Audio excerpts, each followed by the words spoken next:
Bentar dong, bentar. Sekjen tetap semangat ya. Semangat dong. Kan tambah muda ya nggak? Brung dulu. Bang Febri, Pak. Bro dulu menjelaskan yang keberatan tadi. Hidup masuk. Yes. Mas Hasto ini tadi kan menyampaikan Sebentar. Ya, oke.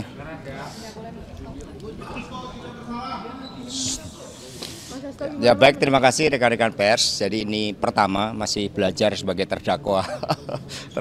Jadi mengikuti persidangan dan ternyata banyak belajar tentang bagaimana kami semua baik dari jaksa penuntut umum maupun penasihat hukum dan juga saya selaku terdakwa diberikan kesempatan juga untuk menyampaikan keberatan-keberatan. Dan tadi sudah saya sampaikan keberatan karena apa yang disampaikan oleh saudara saksi Wahyu Setiawan itu berbeda dengan keterangan dan putusan nomor 28 tahun 2020 yang telah memiliki kekuatan hukum tetap. Dan itu tadi ditanyakan oleh Pak Magdir bahwa saudara saksi sangat memahami terhadap pertimbangan hakim yang menyatakan bahwa seluruh sumber dana yang diterima oleh Wahyu Setiawan melalui Agustiani Tio, Saiful Bahri, semua bersumber dari Wahyu Setiawan. Dan mengapa ini bisa terjadi? Karena tadi juga dijelaskan oleh saudara Wahyu Setiawan bahwa ketika dia diperiksa pada tanggal 6 Januari tahun 2025, ternyata dia diminta untuk membaca keterangan-keterangan dia sebelumnya, 5 tahun sebelumnya, dan di print ulang, kemudian ditandatangani. Sehingga disitulah mengabaikan dari fakta-fakta hukum yang ada di persidangan. Itu keterangan dari saya. Terima kasih. Silakan, Mas Febri. Ya teman-teman, perlu kita sampaikan, kita perlu pertebal lagi ya, sampaikan kepada publik bahwa uang 400 juta tadi berdasarkan fakta persidangan. Pertama, saudara Wahyu menyampaikan tidak mengetahui sumber dana tersebut dari mana. Kedua, saya menanyakan, saya menyesuaikan dengan putusan 28 tahun 2020 bahwa di dalam petikan putusan dalam pertimbangan uang 400 juta tersebut dari Harun Masiku. Dan saudara saksi mengiyakan. Artinya apa? Suap tidak ada buktinya. 400 juta tersebut dari Harun Masiku. Kemudian yang menjadi aneh adalah tiba-tiba ada pertanyaan yang saya baca BAP ya. Ini BAP dari 2020 dan BAP 2025 hampir semuanya sama. Artinya apa? Ini daur ulang. Kemudian ada satu pertanyaan. Satu pertanyaan itu juga pun yang saya menanyakan bahwa dia hanya mendengar bahwa saudara Doni dan saudara Saiful merubah keterangannya. Saya menanyakan merubah itu dalam kaitannya apakah dia diperiksa yang pertama kali atau yang kedua kali. Saudara saksi juga pun ragu-ragu. Artinya apa teman-teman? Ini membuktikan bahwa kasus ini adalah kasus pesanan politik. Kasus ini adalah muatannya politik. Kasus yang didaur ulang. Yang pertanyaannya ini sudah pernah diuji. Dan BAP-nya sama seperti 2020. Hanya satu pertanyaan saja itu yang terkait dengan mendengar. Dan itu juga pun tidak ada bukti yang lainnya. Saya menanyakan, ada nggak CCTV bukti untuk mendukung? Tidak ada. Ada nggak keterangan saksi dan lain? Tidak ada. Jadi ya sidang hari ini membuktikan bahwa kasus ini dipaksakan dan ini ada politisasi hukum dan ini adalah politisasi politik dan hukum karena kasus ini adalah kasus politik dan Mas Hasto adalah tahanan politik. Itu saja dari saya, mungkin Mas Febri atau. Ya, terima kasih. Pertama, kita semua bersyukur ya sampai dengan sekitar pukul 6 sore ini sidang selesai dengan baik. Jadi kita bersyukur dan wajar kalau kami kemudian sampaikan terima kasih dan apresiasi pada majelis hakim yang memimpin sidang dengan cukup baik.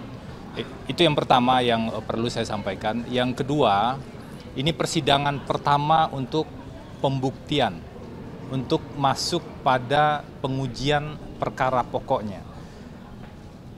Ada banyak hal yang positif yang kami catat hari ini, namun kami juga perlu mengingatkan pada kita semua bahwa kalau ini sebuah perjalanan, ini baru langkah-langkah awal dari sebuah perjalanan yang pasti tidak pendek.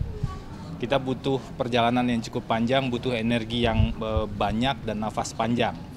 Karena itulah setiap persidangan kami akan meneliti, melihat secara detail satu persatu apakah keterangan saksi yang ada di BAP itu betul-betul fakta.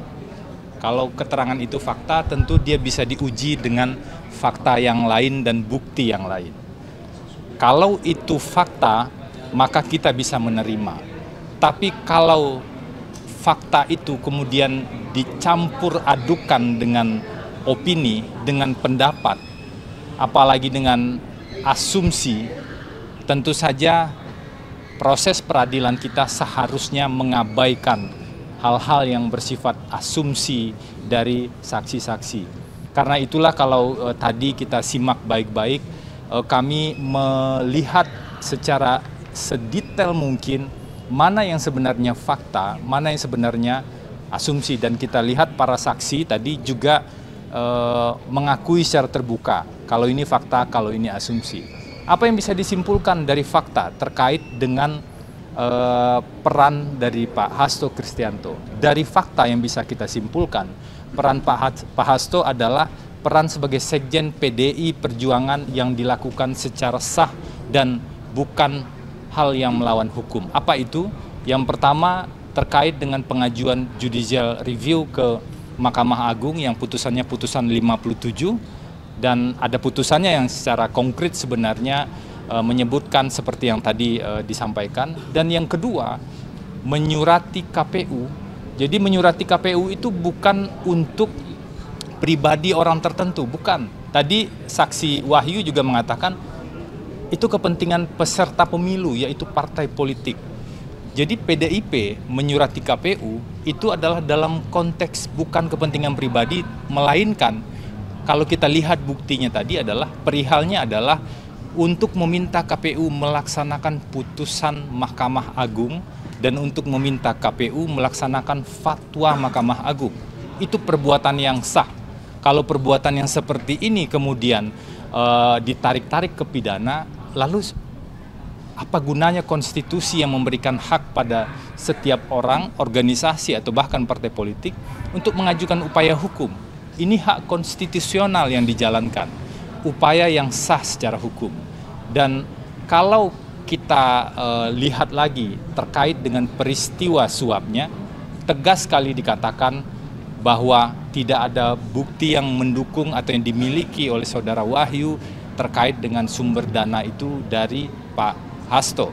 Bahkan ditegaskan tadi ada asumsi-asumsi atau pendapat-pendapat yang tidak didasarkan fakta-fakta yang kuat. Dan juga tentu saja proses persidangan hari ini tidak mungkin bisa dipisahkan dari proses yang berjalan tahun 2019, tahun 2020 terhadap 3 orang terdakwa, yaitu Wahyu Setiawan, Agustiani Tio, dan juga Saiful Bahri. Karena ini adalah satu kesatuan. Tidak mungkin dalam satu perkara besar kemudian ada pertentangan satu dengan yang lainnya. Bahkan kalau ada pertentangan, itu menjadi salah satu alasan untuk upaya hukum luar biasa. Artinya seharusnya tidak boleh ada pertentangan antara satu perkara yang sudah berkekuatan hukum tetap dengan perkara lainnya. Dan satu poin lagi, ini sekaligus sebagai edukasi pada publik, karena melalui teman-teman wartawan yang biasa meliput di pengadilan, kita betul-betul, kalau tadi harus memisahkan antara fakta dengan opini atau dengan asumsi, ada satu hal lagi yang juga penting. Di hukum itu dikenal dengan testimonium de auditu, atau dalam bahasa sehari-harinya kabar burung. Testimonium de auditu atau kabar burung, atau ketika seseorang itu mendengar dari orang lain, itu tidak bisa digunakan sebagai bukti dalam hukum acara pidana kita. Jadi jangan sampai hal-hal seperti kabar burung atau testimonium de auditu itu kemudian diolah sedemikian rupa untuk menuduh orang-orang tertentu. Apa yang disampaikan oleh saudara Wahyu tadi sebagai saksi terkait dia mendengar ada orang lain yang berbicara, itu masuk kategori testimonium de auditu menurut kami. Dan seharusnya itu tidak bisa digunakan. Itu saja, terima kasih.